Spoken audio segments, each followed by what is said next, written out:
folks, to the second edition of the LOBOLAIRLIVE. I'm one of your humble hosts, JJ Griego. Humble, huh? And I'm Nick at night. Humbled. Welcome to the show. Let's start things off with the Mountain West weekly wrap-up. First off, we have Nevada, who started Mountain West play 4-0 this season, and with wins at San Jose State, UNLV, Wyoming, and at Utah State. This is Lobo Nation TV's surprise team of the week, with their win in Sin City over UNLV was huge. Big.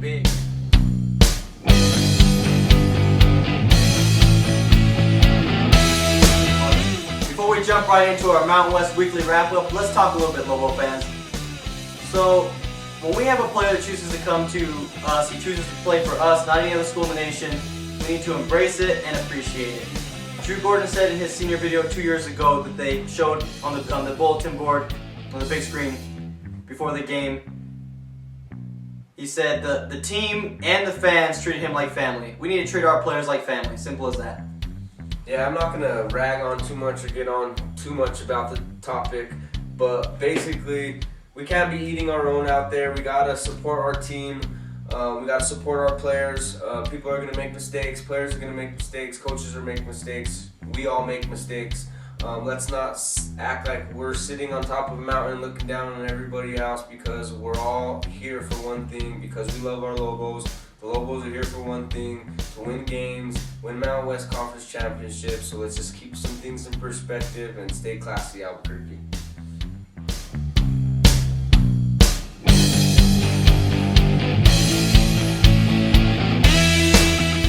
Alright, now back to the weekly wrap-up. UNLV in the Thomas and Mack of this season is 8-5, and that's not including an exhibition or early exhibition loss to D2 Dixie State. We spoke with a well-respected UNLV fan earlier this week, and he had a couple interesting things to say. He did mention that the substitute patterns that Coach Rice has been using this year is a little bit inconsistent to what they're normally running out there and using out there.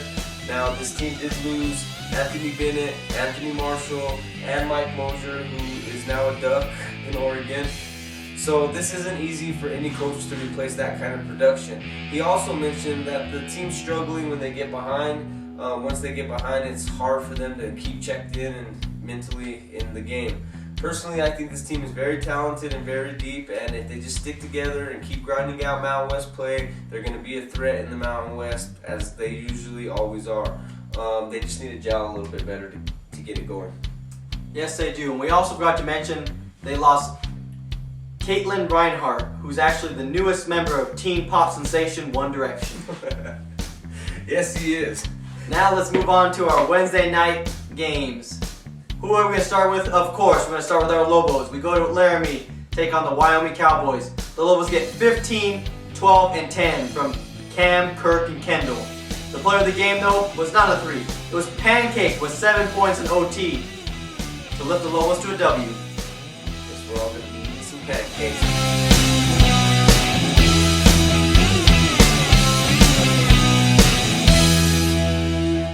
Wyoming was propelled by Larry Nance Jr.'s solid defense. He had 6 blocks.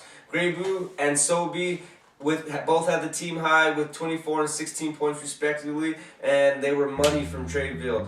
Graybu was 10 for 10 from the free throw line as well. That's what every coach likes to see, 10 from 10 from the free throw line. Perfect. The Lobos use a full court trapping defense to try and speed up the Wyoming tempo. They like to slow it down, we wanted to speed them up. They also use this trapping defense to give Wyoming less time to work in the half-court sets. Our Lobos were unable to get the W at the end of regulation and close out the game, but Pancake made sure we weren't coming home without a W in OT. That's right, he wasn't clutch at the end. The Lobos out-rebounded the Cowboys 37-31, but they were outshot 49% to our 43%. Wyoming had a slight edge from Tradeville. They went 6 for 15 for 40%, and the Lobos went 7 for 18 for about 38.9%. UNM took care of the ball, though. We only had 8 turnovers in this game, and they were able to force 12 from Wyoming. The Lobos scored 70-plus points in overtime to get the win. I believe that was my key to the W last week. It sure was. I got it, folks. We needed 5 extra minutes, but as he said, 70 points gets the W. That gets the W, and we got it. Next, we have Nevada taking on UNLV in the Sin City. The Wolfpack came in looking to upstage the rivals, and they did just that. Deontay Burton had 29 points as the Wolfpack jumped out to a 23-10 run to start the second half.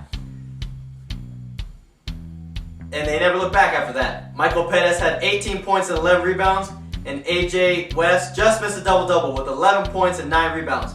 UNLV had 4 players in double figures, led by Roscoe Smith with 13 points and 15 rebounds, the nation's leading rebounder. Now we move on to Colorado State as they headed down to San Jose State to take on the Spartans. The Lambs were led by J.J. Avila with 21 points and 14 rebounds. The Rams also had 21 points off of 19 Spartan turnovers. This game was full of lead changes throughout. It was an exciting game from the San Jose State mid-center. One thing I do want to mention though is that court is ugly. Whoever designed that should be fired, and whoever approved that should also be fired. Sorry, I just think it's ugly.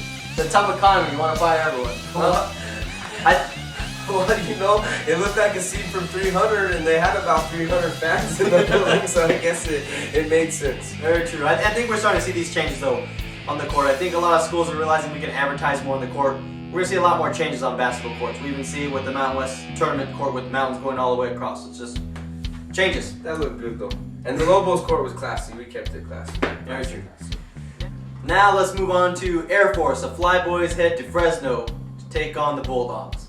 The Flyboys' big second half wasn't enough to overcome their 11-point first half deficit. The 41 points from Max Young and Trey Coggins wasn't enough to overcome the stellar game from Tyler Johnson and his 25 points, 8 rebounds, and 4 assists. Fresno State was 9-19 from downtown and made 2 more free throws than Air Force even attempted the entire game. Yeah, you know, it's kind of disappointing. You would hope that Air Force would back up that win at UNLV with the win at Fresno. It did not happen. Next we have a bar burner, folks. Well, at least at the end it was a bar burner. Boise State headed down to San Diego State to play in the Old Lady Arena. The Aztecs were cruising at home by 18 points over the Broncos. But Boise State had some late game heroics that gave them a shot to win. Derek Marks had 21 points and a potential game-winning shot with 4 seconds left to play in regulation. The Aztecs were 21-32 from the line, and as Boise State attempted only 20 free throws, the Broncos out-rebounded the Aztecs by 5, which was probably the reason which kept them in the game at the end. That would have been a big win for Boise State if they could have pulled it off. Derek Marks should have had the heroic game-winning shot to go along with that dance he had out there on the floor. He could be in the circus. He'd be in the circus, starring on San Jose State's floor. There you go. Next up, we have Wyoming as they headed on down to Boise State, which was also a great game. Larry Nance Jr. made his presence felt again in the Mountain West in this game, folks. He hit a game-winning jumper with 2 seconds left to play, and Larry went for 16 and 20 to go with 3 blocks, 2 assists, and 2 steals on the night. The Cowboys held Boise State to 4 field goals in the final 18 minutes. The Broncos fell 0-18 when failing to score 60 or more points under Coach Leon Rice in his last 4 seasons with the Broncos. The Cowboys used several runs at the end of the first half to help keep them in the game. This was a big win for Wyoming on the road, though. Yes, it was. And let's jump back to Utah State versus Nevada in Reno. Cole Huff drained 4 bombs from downtown to help Nevada go start 4-0 Mountain West play. Burton had 14 points and AJ West chipped in 11. Jared Shaw returned from suspension and led all scorers with 19 points for the Aggies. While the Aggies out-rebounded the Wolfpack by 13 boards, they were ice cold all game long. We were unable to take down Nevada. Ice cold. Next up, we have Fresno State as they headed down to Moby. Nick, tell us a little bit about that game. Well, this was not a barn burner, Okay. but Benedano had 17 of his 19 points all in the second half. JJ Avila followed up with another double-double, posting 13 points and 17 rebounds this time. The Rams were 48% from the field and 53% from downtown as they had double-digit leads multiple times throughout the game. The Rams were one of only 4 Mountain West teams to go 2-0 this week, along with Nevada, San Diego State, and our Lobos. Next up, we have San Diego State as they head to Air Force Academy to take on the Flyboys. The Air Force shot 52% for the game, but that wasn't enough to keep them in as the Flyboys fouled the top-ranked San Diego State. Trey Coggins went 5 from 10 from downtown with 29 points to help keep the Falcons in the game. The Aztecs had 5 players in double figures though to lead the balanced scoring attack. J.J. O'Brien went for 18 points. He had 11 rebounds for the night as the Aztecs moved to 14-1 on the season, 3-0 in Mountain West play, and potentially a top 10 ranking tomorrow morning. Yes, they are. Another thing I want to mention about this game and for the 2 games for Air Force this week, they're having big second halves of their 2 games. Their second half team, we need to see them start doing a little more in the first half. We'll see if they can turn that around a little bit going forward. Something to work on. Yes. The Mexico Lobos went to San Jose State to take on the Spartans in San Jose. The Lobos were able to grab another W on the road this week. We shot 15 of 27 from the free throw line, but the Spartans only attempted 9 free throws all game. Yeah, the Spartans were 11 and 32 from downtown and have been averaging about 10 bombs made each game this season for 162 on the entire season. For the 70 points they're averaging a game, 30 of that comes from three-point range, and that makes up for about 43% of their offense. Jalal Williams was able to score 24 points for San Jose State as he used his quickness and speed to get open shots. And he matched up against Cam pretty well. The Lobos were able to grab the win behind 10 straight points led by Kendall Williams. Interesting stats there. I think the coach for San Jose State probably tells the team in practice, line up with the racquetball and start shooting 3-pointers. Because that's all we're going to do. It sure looks like it. Coach Neal said in the post-game show, told Kendall, close out the game, and he sure did that Saturday night. Deshaun Delaney was 3 of 4 from downtown and finished with 12 points as he adapts to his starting role. The Lobos were able to take care of the ball and force 9 turnovers. They got 9 steals on the night. We were out-rebounded 42-37. Kendall finished with 19 points, 7 assists, and 6 rebounds. So our Lobos return home with their second best start in Mountain West play. Second best start in Mountain West play. I believe the Lobos haven't started Mountain West play 3-0 since 1983. That's about almost 31 years, so that's just an amazing stat. So congratulations, Lobos, and good job, coach. Very good job. Let's go ahead and jump to another thing that we found pretty interesting. We were looking at the games of the first 2 weeks of this Mountain West Conference season. The road team has won 10 of the 19 contests. Now last team, the home team won 70% of the time.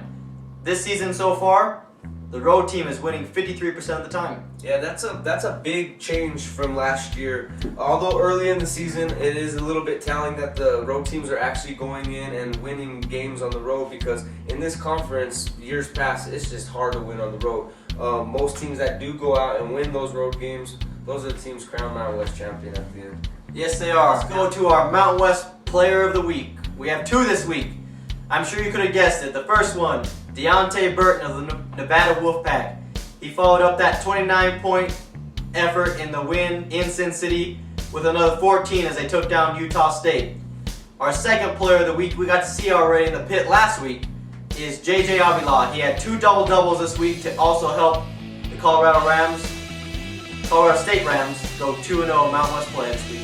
Yeah, big props to both those players.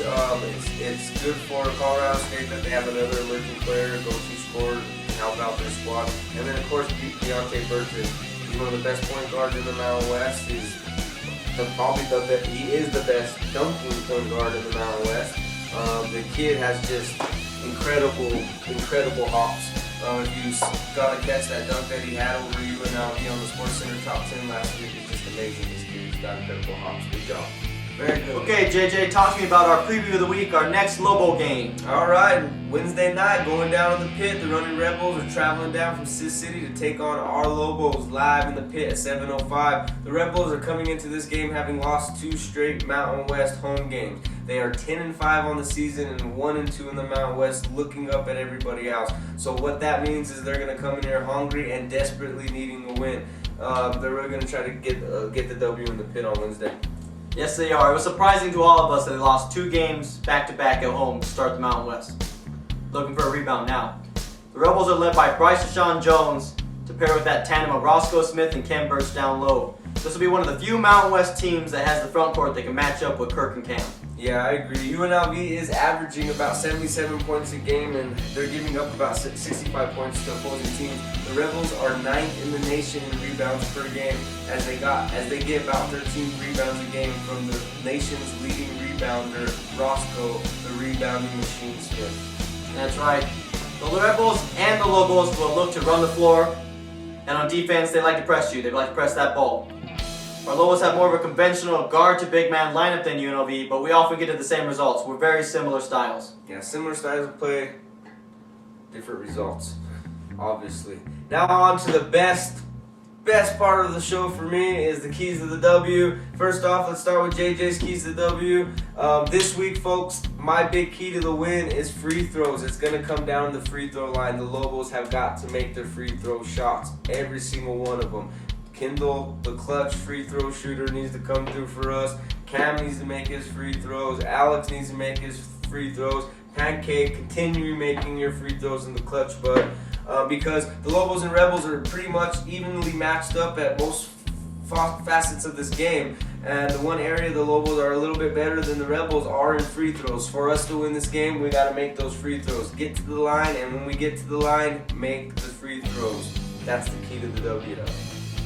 JJ talked to you about the Lobo strength is his key for the win. I'm going to talk to you about the Rebel strength, which needs to be the Lobo strength for this game for us to win the game. The Lobos are a rebounding team, 9th in the nation. That's their bread and butter. We cannot let the Rebels butter that loaf Wednesday night. Roscoe Smith gets 13 rebounds a game. Ken Birch gets another 10. That's 23 rebounds just from the starting front court. Lobos got to rebound. We got to come out strong. Don't let nobody butter their bread in our pit. Alright folks, thanks for tuning in to the second edition of LOBOLAIRLIVE here on Lobo Nation TV. I just want to give a shout out to all the fans for tuning in to our first episode and tuning in to this episode. It really means a lot to us, me and Nick and everybody else who helps us put the show on for you guys. It means a lot to us because we work hard at it. So we appreciate the tweets, the posts, the words of encouragement. It means a lot to us. We work hard at this to bring the nation a little bit something different. So we just want to say thank you for tuning in and keep on watching. Yes, the views and the support we got from the Lobo Nation family was incredible. I was speechless this whole first week, and we're just very excited and very happy, and we'll keep going with this and keep rolling. Thanks for the support, Lobo Nation. Thank you. I'm JJ Griego. And I'm Nick at Night. Good night, and go Lobos. Go Lobos.